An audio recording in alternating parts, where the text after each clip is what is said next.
The FCA has unveiled the final rules and associated guidance for a new consumer duty, which it says will set higher and clearer standards of consumer protection for financial services firms. We see this as a huge challenge for the financial services industry. While great strides have been made in improving product governance and customer service, there is still a significant amount of work required to ensure good outcomes for consumers as outlined by the regulator. In our recent survey of 2,000 consumers, we found that almost 3/4 do not fully read or understand the terms and conditions of a new financial product before purchasing it. And almost 1/3 are not satisfied that providers clearly explain the expected value or outcomes to them. We see 5 key takeaways for firms to mobilise around the final rules. Number 1, get closer to the board. The updated policy statement strengthens the onus placed on the board. It introduces expectations that the board will have reviewed and agreed an implementation plan by October 2022, and that there should be a nominated board member responsible for championing the consumer duty. If boards are not already engaging with consumer duty project teams and aware of their role, they must act on this immediately. Second, there is going to be more supervision and less consultation. In the final rules and guidance, there is a shift in emphasis towards stronger and quicker supervision and less close collaboration. This includes reference to substantial engagement and interaction throughout the implementation period, particularly with regards to explicit project milestones as set out in the policy statement. This is unprecedented for the FCA and signals a much stronger tone than we've experienced before. Firms should be ready for that greater engagement and scrutiny of their implementation journey. Third, get clear around the extensive guidance. The policy statement is accompanied by the most substantial set of finalised guidance we have seen for a policy of this nature.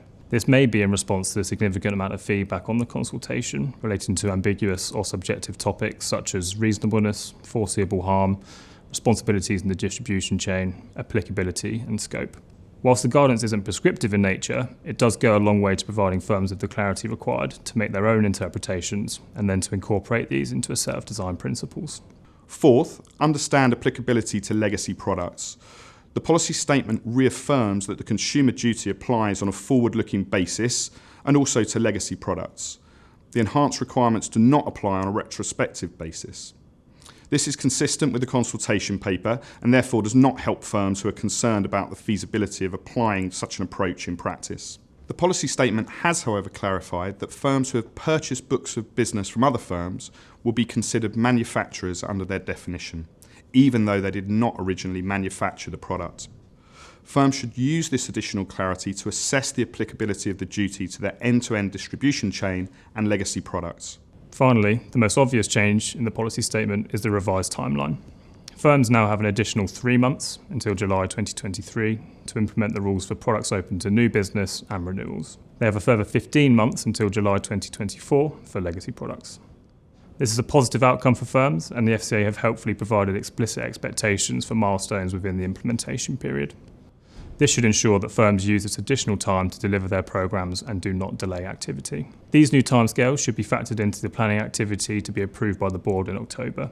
While the policy statement provides a helpful framework to inform the planned change activity, what it doesn't do is provide answers to the most daunting questions posed by the consumer duty. Firms still need to find a consistent approach to their own definition of good outcomes and are likely to face a significant data challenge in routinely evidencing those outcomes. Our research and feedback from the industry suggests that the majority have not yet started their response, and despite a welcome extension to timeframes, firms will need to mobilise fast, starting with engaging their board and senior leadership to define their compliance strategy. The time to act is now.